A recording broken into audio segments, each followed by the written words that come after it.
book of 2 Esdras, chapter 15, and verse 13. They that till the ground shall mourn, for their seed shall fail through the blasting in hell, and with a fearful consolation. All praises to Yahweh, by Hashem Habashah, Bahara Kakadash. Double honor to the elders and the apostles of the great millstone. Shalom to the hopeful elect that seeking to be the elect of the nation of Israel. They're scattered abroad amongst the heathen. Some look like the heathen. Beginning with 144,000 preachers, teachers, and prophets. Shalom. As you see, unprecedented drought devastates plains, farmers, and ranchers. So that's your crops and your animals. But how widespread is it? Now they can go into the plains, right? Nebraska, Montana, Colorado. But it's going to affect all of the United States. All right, it's going to go into, they use the term herd liquidation, which we're gonna pull that up, man. But let's get the scripture real quick. This family gonna be brutal, man. Y'all probably say, oh, here's another family video. Yeah, it is. You're gonna be thankful for it. All right. The so-called Negroes, Native American Indians, Hispanics, Latinos, Jamaicans, Haitians, turn back and repent, man. And the names Yahweh and Yahweh, follow your true heritage, your custom. Again, come back to the understanding that you're a Hebrew Israelite. Be obedient to the scriptures to the best of your abilities, so you can be protected during these times. Now, we know 2/3 of the wicked of our people are not going to do so, but it's fine. And we know some that's of the circumcision, Yahweh Shema Shai, are going to cast out. And we got to pray that it's not us. All right? But let's go ahead and get this Joel chapter 1. And 10. It says, you know what? I want to get this in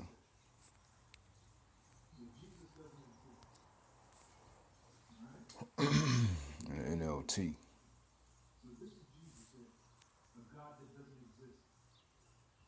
Joel chapter 1, 10. NLT. It says, the fields are ruined, the land is stripped bare, the grain is destroyed, the grapes have shriveled, and the olive oil is gone. Despair, all you farmers, wail, all you vine growers, weep, because the wheat and barley, all the crops of the field are ruined. The grapevines are dried up, the fig trees are withered, the pomegranate trees, palm trees, the apple trees, and all the fruit trees are dried up. And the people's joy has dried up with them. Why? Because of drought. The weather conditions. You know, as we read in 2 Esdras 15. Dress yourselves in burlap and weep. You priests, wail, you who serve before the altar. Come, spend the night in burlap, you ministers of my God, Yahweh. For there is no grain or wine to offer at the temple of your God. It says starvation and drought. Announce a time of fasting. Call the people together for a solemn meeting. Bring the leaders and all the people of the land into the temple of the Lord your God, Yahweh Shema Shai, and cry out to him there. The elect. The day of the Lord Yahweh Shema Shai is near, the day when destruction comes from the Almighty. How terrible that day will be. Our food disappears before our very eyes. No joyful celebrations are held in the house of our God. The seeds die, and the parched ground, and the grain crops fail. The barns stand empty, and granaries are abandoned. How the animals moan with hunger. The herds of cattle wander about confused, because they have no pasture. The flocks of sheep and goats bleat in misery. Lord Yahweh Shema shall help us. The fire has consumed the wilderness pastures, and flames have burned up all the trees. Even the wild animals cry out to you because the streams are dried up, and fire has consumed the wilderness pastures. So you see, that's the food supply for the farmers and the ranchers, from the wheat to the meat. You see?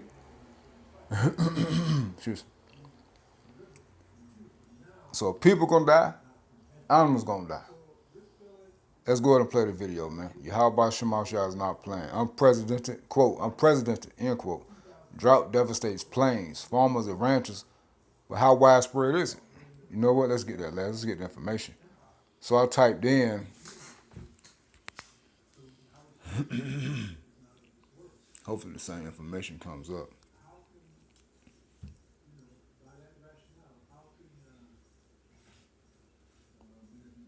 I typed in, does the crops in the plains affect the U.S. as a whole? Excuse me. AI overview. Yes, the crops grown in the Great Plains profoundly impact the entire United States by stabilizing national food supplies, driving major economic sectors, and supporting renewable energy. Why I type this in? Because you're gonna watch in this video that the guy gonna say that he don't think he's gonna say he don't think it's gonna affect the U.S. nationally, meaning as a whole. Well, it is. We tell it is. All right, through the spirit and power of Yahweh Shema Shah, we just brought it out in the scriptures. It is. It's not just going to affect the West. It's going to affect the North, the South, the East, and the West, the entire United States. As we are reading. It says, here is how the region shapes the country. National food security and diet. It says national food security and diet. The Great Plains, often called the breadbasket of America.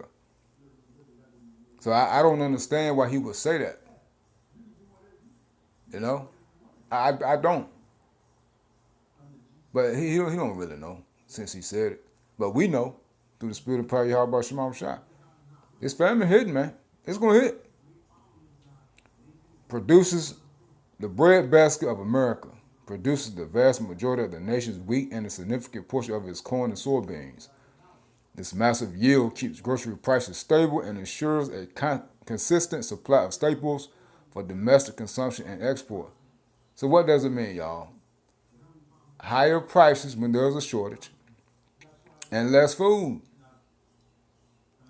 The food prices are going to shoot through the roof and people are going to be fighting, killing, and stealing for it. It says economic impact, crop production in the plains is a multi-billion-dollar industry that fuels a massive supply chain. It drives significant activity in transportation, heavily relies on Amtrak and freight rail networks to move grain from rural silos to coastal ports and major cities. Agribusiness creates jobs in seed production, farm machinery manufacturing, and fertilizer distribution. Exports. Agriculture exports from these states help balance U.S. trade deficits and influence global commodity markets. Renewable energy. The role of plains crops extends beyond food. A massive percentage of corn grown in the plains is used to produce ethanol, and that's where they're putting our gas, which is blended into the gasoline supply nationwide. That's also going to cause what? A gas shortage. More of a gas shortage and what? Higher prices. That's going to lead to rationing. Everything's going to lead to rationing, less of everything, and higher prices. This links plains agriculture directly to the energy costs and fuel availability experienced by drivers across the country. Hey, that's including diesel prices, including gas prices. Everything is going to shoot through the roof. All right? And it's going to be less. It's going to be rationing. Sorry to keep saying the same thing, but hey, we got it's on my spirit, man. We got to dwell into everybody's minds, even my own. Through the spirit and prayer, Yahweh Shema Shah, the meat and dairy supply, the impact multiplies through the livestock industry. Much of the corn and soybean in the plains is used to feed cattle, pigs, poultry. Therefore, fluctuations in plains crop yields directly impact the price and availability of meat and dairy products in supermarkets nationwide. Environmental and climate factors. Because of its massive scale, soil health and weather patterns in the plains affect national ecological stability. Sustainable farming practices in this region are vital for preventing soil erosion, protecting national water tables, and managing the overall carbon footprint of the U.S. agriculture sector. You see? Excuse me. Look at the carbon footprint. I also typed in, so you see how dark it's about to get. The day of the Lord Yahweh Shema Shah is very dark and not bright, even very dark and no brightness in it, right? That's the Amos 5 and 18, if I'm not mistaken. Now, he's going to use the term herd liquidation. Term liquidation. Meaning. Herd liquidation is the process of rapidly selling off or slaughtering a significant portion of an agricultural herd like cattle, dairy cows, or sheep. Producers usually do this in response to environmental crises like severe drought or economic pressures like high food costs and low profitability. What's going on, y'all? Drought. There's a drought. The animals can't eat. So as we just read in the prophets, a lot of animals are going to die. You know? Hey, so what the ranchers are doing, the ranchers deal with the animals. The farmers deal with the crops. What the ranchers are doing, they're going to sell off a lot of cows. Why? So they could go ahead and get them cut up, shipped out for to eat. Well, so that's going, then we're going to be fed. That's short term. You got to raise up the other cattle. You see? They got to get to the size where you can, raise them up and eat. Oh, yeah, see, they could do that. It's a drought. Where they going to get the food from? You see? So this famine is going to be brutal, man. It's going to be brutal. All right? And it's going to lead to higher prices. Again, higher prices, man. What does it mean? Drought and lack of forage. It says, when pastures dry up and hay becomes too expensive or scarce, ranchers are forced to downsize to save the remaining animals. It says economic pressures, if the cost of keeping and feeding animals outpaces the money they bring in, selling them off helps farmers mitigate financial losses. Farm discontinuation, a farmer may fully liquidate due to retirement, changing business focus, or transitioning away from livestock farming. Market and economic effects, short-term liquidation. A herd floods the market with meat, causing short-term price drops. You see? No, you don't see. Watch. Just watch. Listen, watch. Long-term, by selling off breeding females, producers shrink the future population. This limits the number of future calves, eventually leading to tight supply shortages and record high retail meat prices. You see? Short-term pain, long-term gain. That's what he said. It ain't no gain. It's all pain. From here on out. Rebuilding versus liquidating. The agricultural industry operates on biological timelines. Once a herd is liquidated, rebuilding it is a slow process, often taking years. So you see, if you thought, they could just produce more cattle. What did they say? It ain't going to be that easy. And again, it's no hay. It's no food for them. It's a drought. All right? Well, you can feed them Kit Kats and Snicker bars. Everything is a shortage. Everything got chemical. They're banning everything. You see? And they just gonna be fat. But anyway, but we are also coming in a time where abominable foods are going to be the foods that's left, and it's going to be a high price, man, like during the time of the famine of the Northern Kingdom. When you get the book of Second Kings, I think Second Kings, I believe the 6th chapter, when the calves dung and a donkey head, people were paying man extreme amounts of money for. It says it's a slow process, often taking years because farmers just wait for replacement heifers to grow, breed, and birth the next generation. You see? I hope you didn't think that was going to happen overnight. You see? So, hey, this can be the worst time ever, man, since it was a nation. Again, unprecedented drought devastates plains, farmers, and ranchers, but how widespread is it? See, when people hear drought, they just think of water. Well, you might want to think of water, sanitation, life as a whole, crops, animals. Without water, there is no life, period. A lot of people going to die, man. Animals, people, greenery, trees. It's caused bacteria. That's why it's important to have the living waters, which is Yahweh Shai, man. We need Yahweh Shema Shai. No other way around it. You women of Israel, you better start claiming your Israelite man. You better start claiming. You better start. Hey, you better get in order. Cause y'all, hey, Yahweh Shema Shai protect the elect women straight up. But Yahweh Shema Shai is gonna use the Israelite man to protect y'all. Why? Because you women are completely out of order. Remember, we're in the time when Yahweh Shema Shai breaking down the pride. So you women, don't think you women of Israel, I'm talking about the women in the truth now, don't think you're going to get to go around tomorrow. I got Yahweh Shema Shai. I don't need no man. You lying. Yahweh Shema Shai ain't going to leave y'all out there by yourself thinking you can do it on your own. Now, certain situations, the Lord going to do for you to preserve you just so you can get to your Israelite man. But if you think you're going to you're gonna escape through Jacob's trouble, the famine, all this, our temptation without an Israelite man, you are sadly mistaken.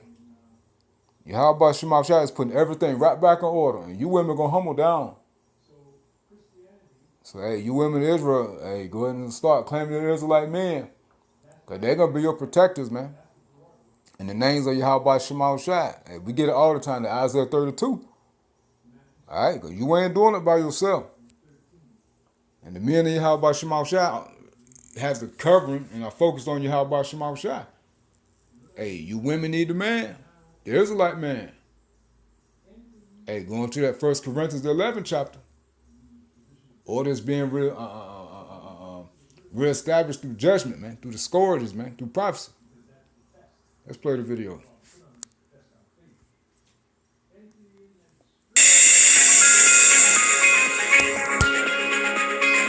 Welcome back. Well, to put some perspective surrounding what we just saw from our own Haley Bickelhoft out in the Western Plains, we have Ben Rand, a crop insurance agent, but he's also with Blue Line Futures. Ben, when we talk about the drought and wildfire's impact on producers in the plains, how widespread is this? This is almost something that's hard to put a border on. It's so large. The easiest measurement that a lot of people have asked me about is about the fires and how many acres were destroyed by the fires in Nebraska. And we had over 1 million acres just in wildfires that are gone of grassland pasture. But the overall drought condition is way larger than that. I mean, you can track it all the way down to southern Colorado, well up into Choteau, Montana. Have clients in central Montana that have irrigation system failures up there as well. So the scope of this thing is so large and so big. It's well outside my draw, and I have never, in this agency, we've never dealt with something of this magnitude before. It's really unprecedented. Ben, how early did you start hearing from farmers that they were worried about even having a winter wheat crop to harvest this year? So the very first set of problems that was identified wasn't actually the wheat, it was sugar beets. And I would say that was in February. Wheat has 9 lives. That's the typical nomenclature everybody says, and they always think the wheat's going to come out of it. So nobody really started to worry about wheat until probably mid-April. But the sugar beet problem started bubbling to the surface as early as February because there are no non-irrigated sugar beets out here. And so in order to plant sugar beets, you must have a reasonable expectation to get the water you need to grow your guarantee. We knew as early, or had suspicions as early as February going into March, just with like reports that we were getting from ski resorts in the Front Range and Intermountain West snowfall totals, that we were going to have a massive water problem. It was going to be a big water issue. And so the wheat showed up probably in April, but the early signs that we were going to have water issues, I'm going to say were mid-Feb probably, and it was regarding irrigated sugar beets. So in states like Nebraska, Kansas, Colorado, Montana, how dire is the wheat crop? I mean, do you think this crop could be cut in half? Is it more severe than that? Nationally, I don't want to say it'd be cut in half nationally. I don't have much insured east of central Kansas or central Nebraska. I got a few clients over in the eastern Corn Belt, but eastern Kansas will always produce some pretty good wheat. So I'm not going to speak nationally, but I will tell you, in the West here, I'm seeing appraisals that are so dismal. The vast majority of stuff is under 2.5 bushel, and what is out there is not mechanically harvestable. The heads are just too low, so it's such a odd situation to have. Obviously, the continuous crop wheat's in worse shape than the summer fallow, but the summer fallow stuff that was planted early is in very poor condition too. And I've talked to some other analysts. We kind of laugh about, like, where is the good wheat? I drive 125,000 miles a year. I don't know. I can't show you a good wheat crop anywhere in my draw. Wow. Well, now as we look at prevent plant claims and the spring planted crops, I mean, we've been talking about winter planted crops, but let's talk spring planted crops and prevent plant claims. Do you think we will see an uptick in prevent plant for spring planted crops this year? Oh, absolutely. No doubt about it. The last time that we had the peril of it, the peril is actually not considered drought, because on irrigated crops, you don't get coverage for drought. It's just not a covered peril. You're expected to be able to irrigate and artificially apply your water in the quantity and the time needed to grow your APH. And if you can't do that, then you don't have an irrigated practice. So the real question became, do we have the water? And did putting out letters, and we realized we didn't. And the last time that we had anything remotely close to this was 2002. There was a pretty good drought on the North Platte Valley. Runs from, call it, Ogallala up through Scotts Bluff into the mountains of eastern Wyoming. And in 2002, there was a lot of irrigated prevent plant along the North Platte Valley. This year, that stretches literally from Great Falls, Montana to southern Colorado. I've been doing this since 2014. I've never had a prevent plant claim on irrigated acres ever. And I have one on anyone that has surface water. In mid-May, I would say it was the 13th or 14th, we got our first curtailment letter on well water. So now the wells are being affected. May 15th, we had our first report of a well pulling air. That is something we don't see typically until July or August, if it happens. And here we are, crops not even planted, and guys are trying to pre-water to put it in the ground, and wells are pulling air. We have farmers trying to manage irrigation wells, shut them off so their residential wells will flow. I mean, I've never seen something like this. It's just the only way to describe it. Wow. Well, we know USDA said this week 56% of the U.S. hay crop is in drought. What are you hearing from cattle producers about hay availability and feed costs heading into this summer? Do you think that could accelerate some of this herd liquidation that we're hearing about? Oh, yeah. Specifically, I'll tell you, I've had conversations with a number of cow-calf guys, and if there was maybe a year where there was a questionable cow that, sloughed a calf, and maybe you keep her around, maybe when she is leaving the same day, like she loses the calf, it's gone. The decisions on what to call are quick, easy, and fast. And yes, it is going to accelerate it. There is very little hay in this part of the world. I'm not going to say none. It's extremely tight. There is some, but even first crop grass cuttings that you're coming out of like the Dakotas are very poor. I talked to a guy near Yankton, and he was thinking he maybe had 50% of what he'd normally produce on a first cutting for grass. And you're seeing some really pretty high prices on hay at the barns, and it will absolutely accelerate everything as far as herd liquidation. The grass ain't there. We've got bigger problems brewing. Not only are like sugar beets affected, but irrigated corn out here. We're gonna have a lot of irrigated corn that doesn't get planted. We're gonna have dry land corn that doesn't get planted. There's gonna be feedstock problems for a while. Ethanol plants are gonna have to take that into consideration. So yeah, herd liquidation is around the corner. It started already. And the fires, the early fires, Morrill and Garden counties did not help that situation at all. There was a ton of grass and hay donated to them, and now that's not around for purchase. Very tough hay situation for guys. Ben, my last question, how does a drought like this change risk management conversations that you're having with ranchers right now? Oh man, where do I start? The very first thing that we talk about is drought insurance. A lot of guys know it's there. Some don't understand how it works. Some have passed on it. The sign up typically for pasture insurance is 1 December for the PRF policy. Annual forage, you got to sign up by 15 July. So that's around the corner. There'll be a lot of guys that sign up for that this year. But it's kind of opened up some new stuff too. So a lot of people don't know this, but there are weather contracts and derivatives out there, and we sell and service those policies as well. And those only have a 20 wait. So if somebody is like really under the gun to get some sort of a drought policy put in place, there are alternatives besides the federally subsidized products. The problem is they're not federally subsidized, and they are not cheap. But they're there, and they're good conversations to have. Risk management wise, it is about conserving water. I mean, we have guys that want to plant at night. We have guys that are trying to decide when to run the sprinklers. The risk management thing is going to be about fuel costs on sprinklers and how and what is available for drought insurance going forward.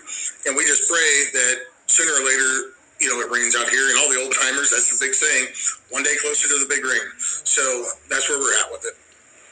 Wow. I mean, Ben, I just can't fathom the stress that these producers are feeling right now. We know with the costs that they're dealing with. You mentioned the input costs, but now with, just how do I conserve this water? Just the stress that they're under mentally, emotionally. I just can't fathom that right now. Yeah, and it's tough. We try really, really hard to make sure that we have honest conversations with our producers. The stress of it, it's a tight year, margins are poor. I'm looking at my monitor right here, watching wheat continue to sell off, guys looking at a horrible wheat crop and just not seeing any real hope on the board for a turnaround on what they do have. I will tell you this, it's, if a farmer finds themselves in that situation, talk to somebody. It's very tough out here west of North Platte, Nebraska, all the way to the Front Range. But the mental stress of this is unparalleled. Never been through it before. But farmers, producers, we rely on those guys out here. They pay our bills and keep us fueled up and fed. So, talk to somebody. If you find yourself in a situation that you don't know how to handle, there's tons of resources out there. Ben, thank you so much for putting perspective just around how widespread this issue is this year. We really appreciate it. Again, that was Ben Rand. Well, parts of the plains seen rain this week. I mean, we are talking significant rainfall totals in some parts of like Kansas. So is El Nino already influencing the forecast? Actually, Brian Bledsoe joins us to talk about that next. So there you have it. You see? She said significant amounts of rain. Well, you better hope it's about 3 to 4 feet. Let's get that real quick. How much water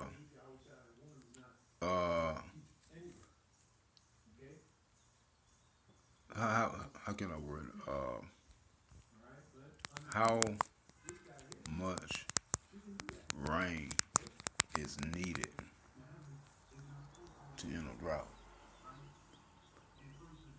It says ending a drought typically requires 10 to 15 inches of slow soaking rainfall over a 30-day period. You see? So you talking about significant amounts of rain. A day or two of rain is nothing. Because it takes months for dry ground to develop deep moisture deficits quick downpours help surface soil, but long-term recovery depends on gradually refilling groundwater, lakes, and rivers. Hey, we just pulling out the facts. So there's no upside, like the man said. He has never seen anything like this. All right. He said there's plenty of resources out there if you want to know what to do. There's nothing you can do. Now, you got right here. In Norfolk, Chase is proud to root for the home team because they're our team too.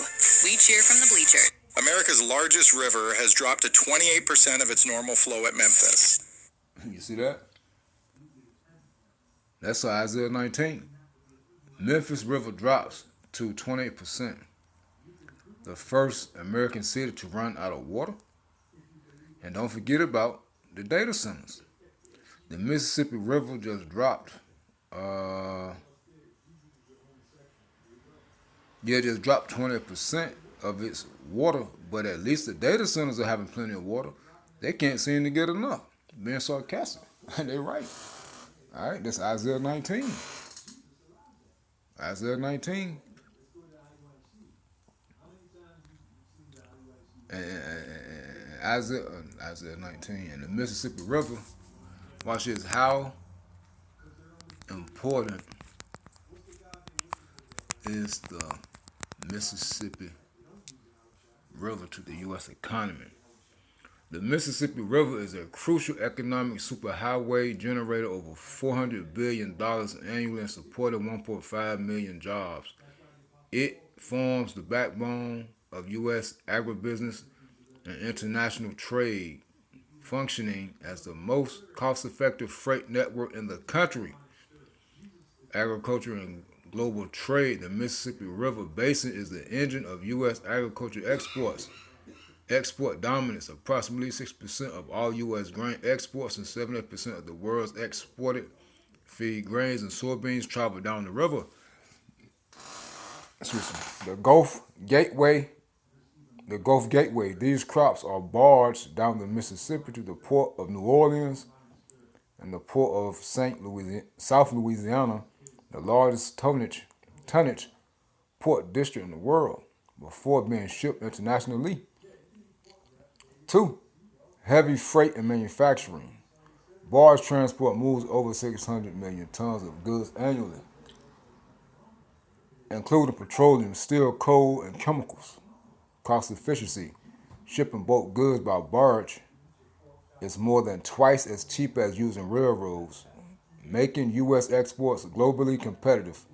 Industrial corridors. Major manufacturing centers lining the river depend on these low-cost shipping routes for both raw materials and fishing goods distribution. Remember all this now. Energy and utilities. The river's watershed is vital to powering the nation. Power generation. Dozens of coal and nuclear power plants rely on the Mississippi for cooling operations. Water supply. It provides daily drinking water for more than 20 million people and supplies over 643 million gallons of water daily for industrial and agricultural use. 4. Tourism and recreation. Outside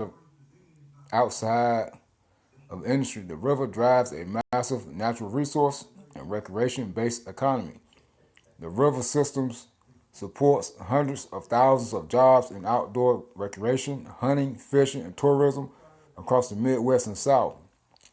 Because of its massive logistical footprint, drought conditions or navigational disruptions on the river immediately threaten the national supply chain and drive up agricultural shipping costs. I'll put both these videos in the description box. Let's get Isaiah 19.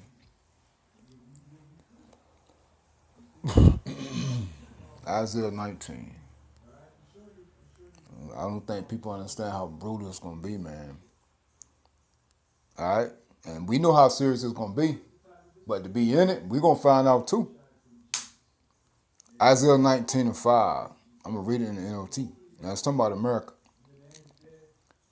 It says, the waters of the Nile will fail to rise and flood the fields. That's drought. The riverbed would be parched and dry. The canals of the Nile would dry up, and the streams of Egypt, America, would stink with rotting reeds and rushes.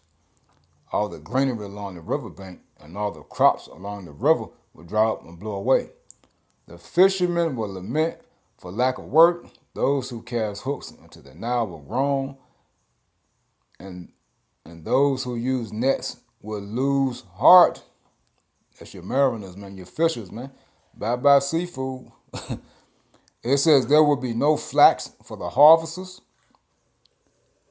no reed for the weavers.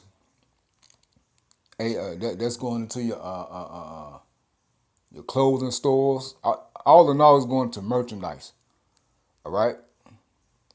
They will be in despair, and all the workers will be sick at heart. You see, the workers will be out of jobs, no merchandise. And as we just read, the Mississippi River, it drops 20% of water, man. So it's getting lower and lower. Hey, the lower it gets, the ships can only be but so heavy. You see? It sink too low, it can't move. They don't got the water to keep it up. Eventually it'll be at the bottom. You see? Then it dropped too much, and you're just not going to be able to float. Therefore, it's some cutback on the supplies, man, in the store, and higher prices. Man, it's gonna beat supply chain to pieces, man, and that's what we want. It says, and more people gonna be out of work, more businesses are gonna shut down. What fools are the officials?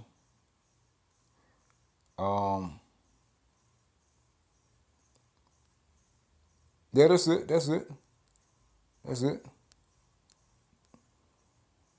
Yeah, verse 10 again. They will be in despair. All the workers will be sick of heart. You see that? So, there ain't nothing they could be able to tell you or do. All right?